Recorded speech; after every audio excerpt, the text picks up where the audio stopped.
saya berandai-andai ya, kalau nanti ini duduk menjadi P21, maka ini sudah bisa didudukkan persoalannya dan jaksa sebagai komando yang akan bersidang nanti mewakili pelapor gitu ya, akan membuktikannya di persidangan.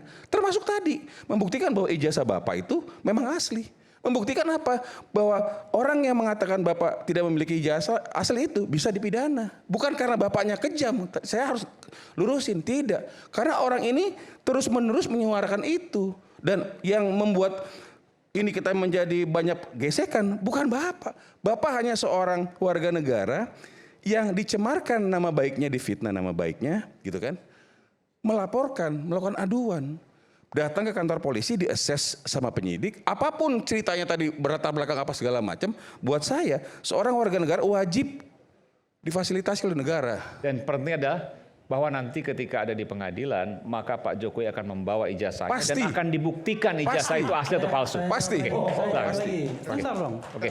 Makanya dalam kasus ijazah palsu ini harusnya dibuktikan dulu ijazahnya itu palsu atau tidak.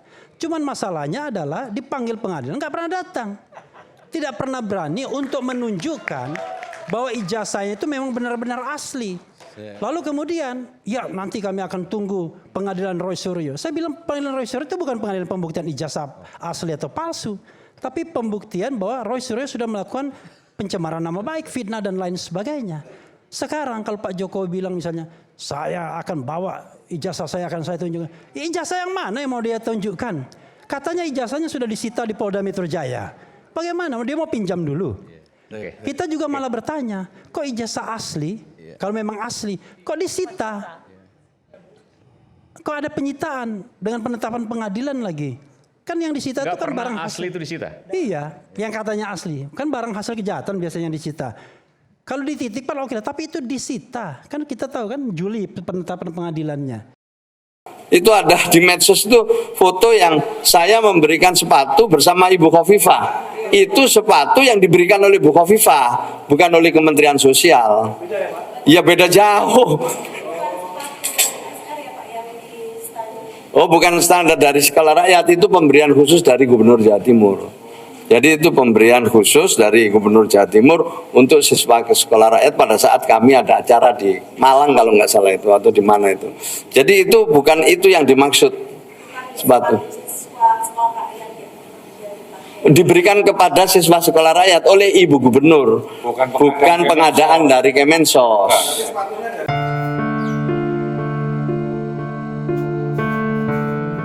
Duka masih terasa di rumah Mandala Rizky Saputra, pelajar SMK berusia 16 tahun di Samarinda, Kalimantan Timur yang meninggal dunia usai menderita sakit. Karangan bunga duka cita masih terpajang di depan rumah duka, termasuk dari Gubernur Kalimantan Timur, Rudi Masud. Namun siapa yang menyangka jika sepatu milik almarhum inilah yang menjadi kisah miris remaja ini berpulang ke Yang Maha Kuasa. Diduga, sepatu yang ukurannya sudah tidak muat lagi di kaki Mandala ini terpaksa harus tetap digunakan karena ibunya tidak punya uang untuk memberikannya sepatu baru. Mandala yang sedang magang di pusat perbelanjaan jatuh sakit karena pembengkakan di kakinya. 1 bulan berjalan, nyeri di kakinya menjalar hingga ke pinggang dan kepala. Di kondisinya yang terus memburuk, Mandala mengaku tidak ingin menyusahkan keluarganya. Insya Allah ini nanti kalau PKN bisa diganti. Dia bilang gitu, nggak mau nyusahin sama sekali. Ini anak mengerti, katanya cukup aja. Dia bilang nggak usah diganti mah, jadi keperluan untuk di rumah. Dia utamakan keperluan di rumah Mbak Rina. Saya bilang sama teman saya tadi, sudah ada kuat sebenarnya. Rasa penyesalan bisa dibilang nggak ada menyesal. Siapa sih mau lihat anak? Terus kita tidak bisa mengadakan sepatu, udah dia nggak ada. Datang orang ini nyumbang sepatunya ada. Ya Allah ya Rabbi. Benar saya sudah tidak kuat, saya bilang, makanya dia bilang sebelum pergi. Mandala benar-benar putus asa karena dia tahu saya bisa terjun ke sungai. Saya bilang pada waktu itu juga saya terjun karena amanat almarhum saya kuat Mbak Rina. Saya tinggalkan, saya peluk dia kemarin sempat. Sementara itu jauh di Jakarta, Menteri Sosial Saifullah Yusuf menanggapi meninggalnya Mandala Rizky Saputra. Mensos menekankan perlunya pembenahan penyaluran bantuan sosial agar tepat sasaran. Pemerintah memiliki instrumen untuk memperbaiki persoalan tersebut melalui data tunggal sosial dan ekonomi nasional yang diterbitkan melalui instruksi Presiden. Data tersebut menjadi acuan untuk menentukan kelayakan penerima bantuan. Ya, maka itulah dari awal Pak Presiden minta kita mempertajam data supaya anak-anak dari keluarga yang memang memerlukan dukungan pemerintah bisa kita jangkau. Di sini inilah kata kuncinya adalah data, dan kita perlu kerjasama dengan pemerintah daerah. Tidak mungkin Jakarta ini bisa menjangkau seluruh daerah di Indonesia. Maka itu kita kerjasama dengan pemerintah daerah. Kisah memilukan yang dialami Mandala Rizky Saputra, siswa yatim di SMK Negeri 4 Samarinda ini seharusnya tidak perlu terjadi jika perhatian pemerintah, utamanya pihak sekolah, bisa merata dan dirasakan semua pelajar yang membutuhkan bantuan karena keterbatasan ekonomi. Dari Samarinda, Kalimantan Timur dan Jakarta, Andi Wirya dan Yuwantoro Winduaji, iNews melaporkan.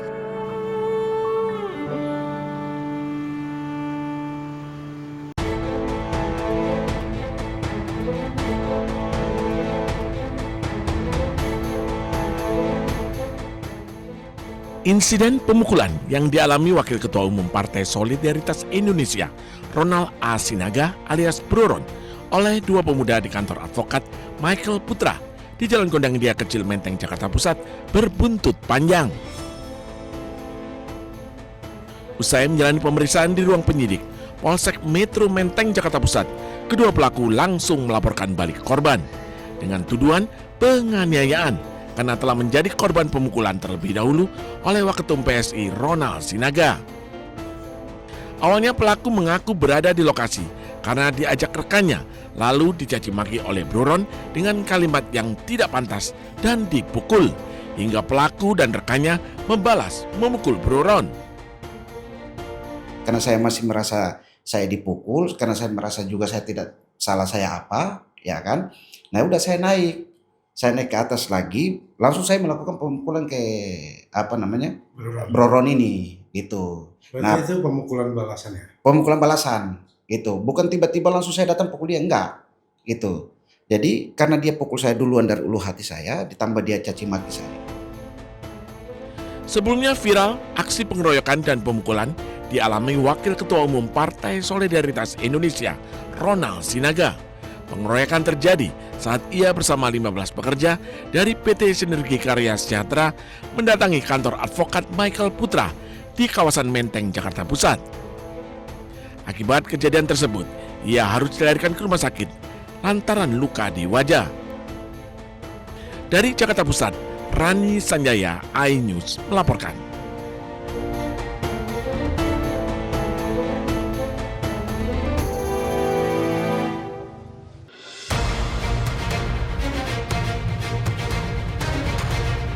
Pesawat KC-135R Stratotanker milik Angkatan Udara Amerika Serikat sempat mengirimkan kode darurat 7700 sebelum hilang kontak dan diduga jatuh saat terbang dekat Qatar di atas Teluk Arab dekat Selat Hormuz.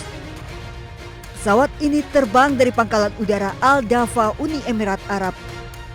Kode 7700 merupakan sinyal darurat yang biasa digunakan pilot saat menghadapi situasi serius di udara. 2 helikopter dikerahkan untuk pencarian. Hingga kini belum diketahui penyebab kondisi darurat pesawat. Pesawat KC-135R Stratotanker diproduksi pada tahun 1956 hingga awal 1960 oleh Amerika Serikat, merupakan pesawat pengisian bahan bakar di udara untuk mendukung pesawat tempur, pesawat pembom, hingga armada militer lain. Pesawat tanker udara ini mampu mentransfer bahan bakar minyak sebanyak 90.000 kg dan memiliki kapasitas kargo 37.000 kg yang memungkinkan pesawat tempur Amerika memperpanjang durasi terbang saat operasi militer tanpa melakukan pendaratan.